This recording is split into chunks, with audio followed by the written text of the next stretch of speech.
देखो भाई, numerical of chapter कौन सा है? Chapter 11, dual nature, radiation of radiation and matter. ठीक है,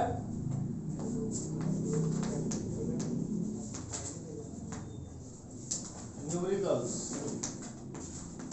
example number 11.1, monochromatic light of frequency. एक मोनोक्रोमेटिक लाइट है जिसकी फ्रीक्वेंसी कितनी है? Frequency nu is equal to 6 into 10 की पावर 14, 6 इंटू 10 की power 14 hertz is produced by a laser. The power emitted, power P is equal to power emitted 2 into 10 की power -3, 2 into 10 की power -3 what. आपको सबसे पहले find करना है number पहले पार्ट्स में, what is the energy of photon of light beam. Energy of light of photon beam, यानी जो मोनोक्रोमेटिक सोर्स से जो लाइट आ रही है उस सोर्स के लाइट से कितनी एनर्जी हमको आ रही है। तो हमको क्या निकालना है? E, और E इक्वल टू कितना होता है भाई? H new. तो H की वैल्यू सबको पता है 6.63 इंटू 10 की पावर -13 4, और न्यू देखो ये रहा 6 इंटू 10 की पावर 14, राइट। अब ये किस में आएगी एनर्जी? जूल में। और हमको एनर्जी किस में चाहिए? इलेक्ट्रॉन वोल्ट में। तो जूल में चाहिए तो यही छोड़ देंगे, और इलेक्ट्रॉन वोल्ट में चाहिए तो 1.6 इंटू 10 की पावर -19 से कर देंगे मल्टीप्लाई, वो सॉरी डिवाइड। ठीक है, और ये एनर्जी आपको मिलेगी इलेक्ट्रॉन वोल्ट में। इस चैप्टर के अंदर आपको जो एनर्जी निकालनी है वो इलेक्ट्रॉन वोल्ट में ही निकालनी है। ठीक, ओके। तो कोई बात नहीं, आप इलेक्ट्रॉन वोल्ट में रख लो। यहाँ पर जो भी आपका आंसर आएगा यू हैव टू गॉट। ठीक है, कैलकुलेट करा जाए, कैलकुलेट कर लेते हैं। सॉल्व करके एनर्जी कितनी आ जाती है? 2.48 इलेक्ट्रॉन वोल्ट। अगले दूसरे पार्ट में आपसे क्या पूछा गया है? सेकंड पार्ट में पूछा गया है नंबर ऑफ फोटोन इमिटेड पर सेकंड। नंबर ऑफ फोटोन, देखो एनर्जी इक्वल टू किसके होती है? सॉरी, पावर की बात कर रहे हैं। पावर इक्वल टू क्या होता है?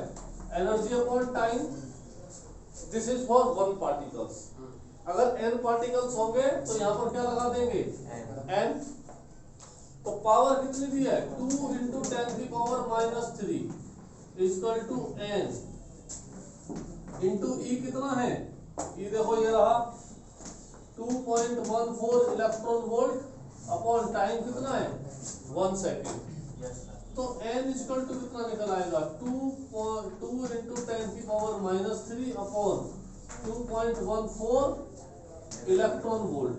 तो 2 इंटू 10 की पावर -3 अपॉन 2.14 इंटू 1.6 इंटू 10 की पावर -19। ठीक है, तो डिवाइड कर लो, कितना हो गया। और आप जो है बताओ कितना आंसर आया, मुझे जरा बताओ कितना आंसर आएगा। 5 इंटू 10 की पावर 5 इंटू 10 की पावर 15। इतने सारे फोटॉन्स हमारे एग्जिट होंगे। क्वेश्चन समझ में आया? यहां लग रहा है आपका work function of A caesium is 2.14 electron volt. Find the threshold frequency. जब हम सॉल्यूशन करेंगे, सॉल्यूशन में हम क्या लिखेंगे? थ्रेशोल्ड फ्रीक्वेंसी क्या होती है? New not. ये हमको कैलकुलेट करनी है पहले पार्ट में।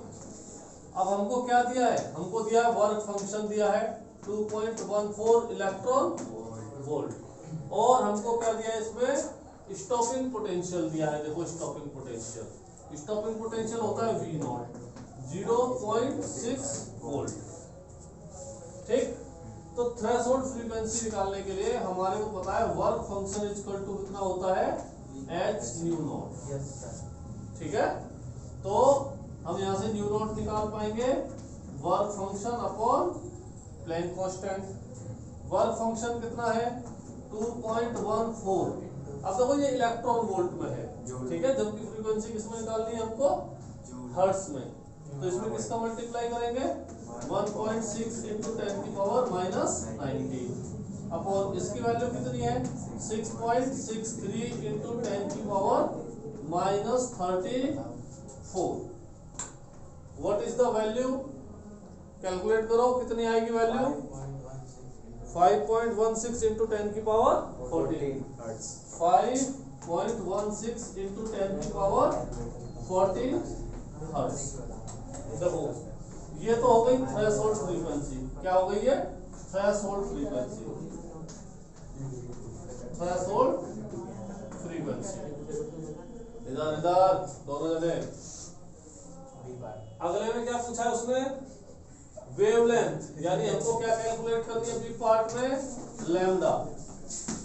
जब वो कह रहा है कि photo current reduce to zero, देखो जब स्टॉपिंग पोटेंशियल लगाते थे तो फोटो करंट लगातार रिड्यूस होता चला जाता था और जीरो कब होता था जब स्टॉपिंग पोटेंशियल से इतनी एनर्जी हम क्रिएट कर लेते थे कि वो सामने वाले इलेक्ट्रॉन की एनर्जी के बराबर हो जाए, तो वो सारे इलेक्ट्रॉन्स को रोक देती थी।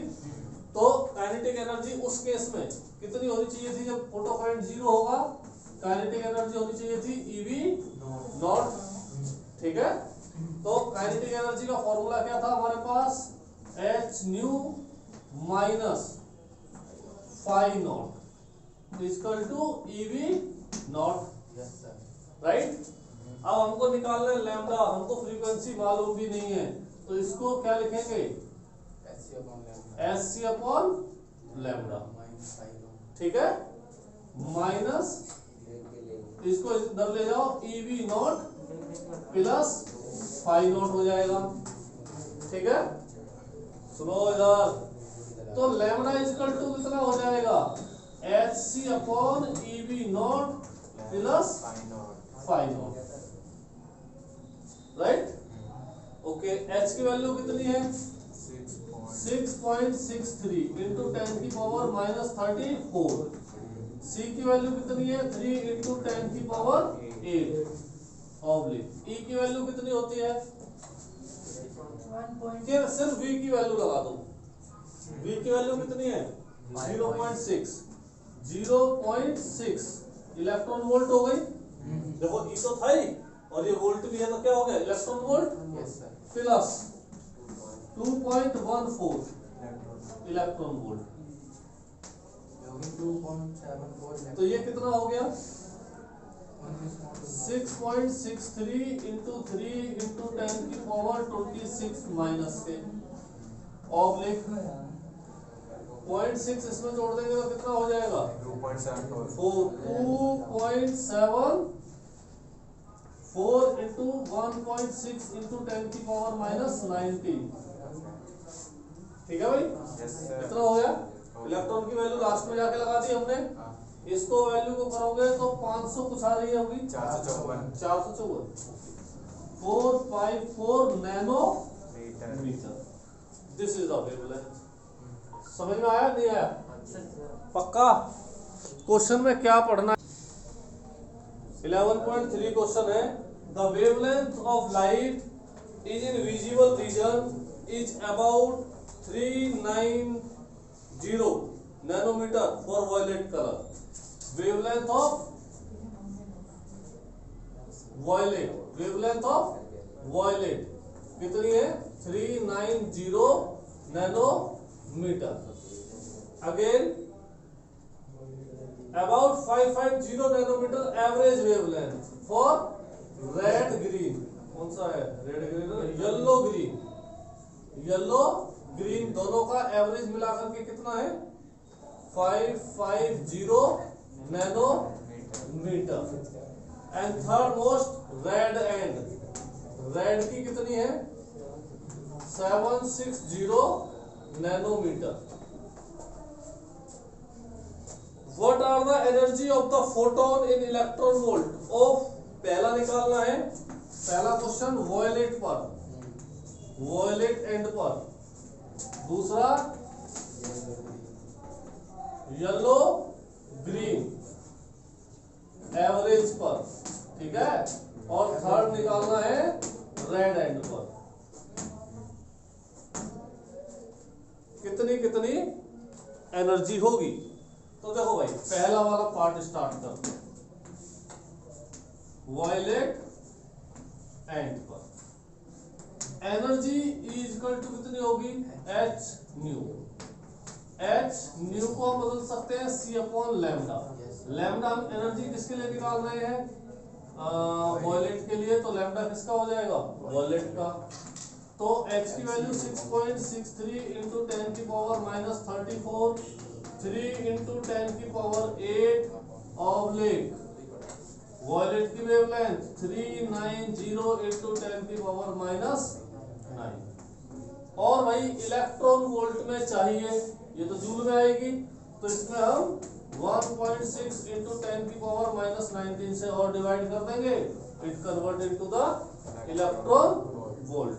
अब जब ये इलेक्ट्रॉन वोल्ट में कन्वर्ट हो गई और इलेक्ट्रॉन वोल्ट में मांगी गई थी, तो 3.19 इलेक्ट्रॉन वोल्ट, ठीक है। Yes, sir. तो इसके आगे के दोनों पार्ट खुद करोगे,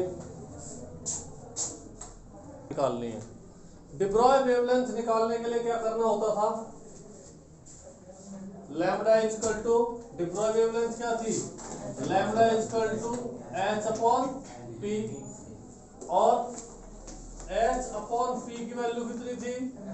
एम बी।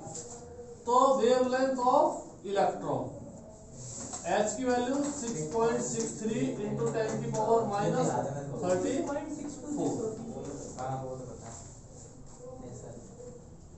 ठीक है। एम की वैल्यू 9.1 इंटू 10 की पावर माइनस 31, और v की value what is the velocity of the electron? 5.4 into 10 की पावर 6। तो lambda of electron is equal to 0.135 nanometre, ठीक है। This is the part A. And part B, lambda of stone, lambda of ball, ball बोल रहा है ना, तो H upon M V, यानी बॉल की मास और बॉल की वेलोसिटी। यहाँ पर इलेक्ट्रॉन का मास था और इलेक्ट्रॉन की वेलोसिटी थी। तो देखो भाई मास कितना दिया है? 150 ग्राम। इसको किलोग्राम में बदलोगे तो कितना आ जाएगा? 0.15 किलोग्राम, ठीक है। So do it yourself and calculate and tell me what the answer. देखो अगला जो सम है वो हम तुम्हें पहले करा चुके हैं एक्सरसाइज में। हमने वहां इलेक्ट्रॉन और किसका कराया था? अल्फा पार्टिकल का या किसका? प्रोटॉन का। अब यहाँ पर electron and alpha particle and proton, an electron an alpha particle and a proton have the same kinetic energy, which of the particle has shortest de Broglie wavelength. क्या क्या चीजें हैं हमारे पास? हमारे पास 3 पार्टिकल्स हैं, पहला इलेक्ट्रॉन है, दूसरा प्रोटॉन है, और तीसरा अल्फा पार्टिकल है। इलेक्ट्रॉन है और क्या है? अल्फा पार्टिकल है, और क्या है? प्रोटॉन है। 3 दिए हैं भाई हमको, ठीक है। तीनों का हमको क्या बताना है? शॉर्टेस्ट वेवलेंथ किसके पास है? तो simply de Broglie wavelength is equal to, हमारा फॉर्मूला क्या था? h upon under root 2m k। k is the kinetic energy, kinetic energy of the electron, kinetic energy of electron is equal to है kinetic energy of alpha particle equal to है kinetic energy of proton. ठीक है, तीनों की बराबर है, that means इसको हम कांस्टेंट मान सकते हैं। इसका मतलब ये हुआ कि lambda is inversely proportional to the root m। जिसका m ज्यादा होगा उसकी वेवलेंथ कम होगी। अब यहां देख लो, mass of electron is smaller होता है मास ऑफ प्रोटॉन से, ठीक है, और mass of proton is smaller होता है मास ऑफ अल्फा पार्टिकल से। अल्फा पार्टिकल के पास कितने होते हैं? 2p। हीलियम को बोलते हैं अल्फा पार्टिकल, समझ में आता है ना? तो इसका मास सबसे कम है, तो इसकी वेवलेंथ सबसे ज्यादा होगी, उससे बड़ी इसकी छोटी इसकी होगी, और उससे छोटी इसकी होगी। तो शॉर्टेस्ट वेवलेंथ किसके लिए होगी? देयरफॉर शॉर्टेस्ट वेवलेंथ किसकी होगी भाई? अल्फा पार्टिकल की। समझ में आया? इस तरह के क्वेश्चंस पेपर में मैं पहले ही बता चुका हूं, कई बार आते हैं। They are so very creamy question.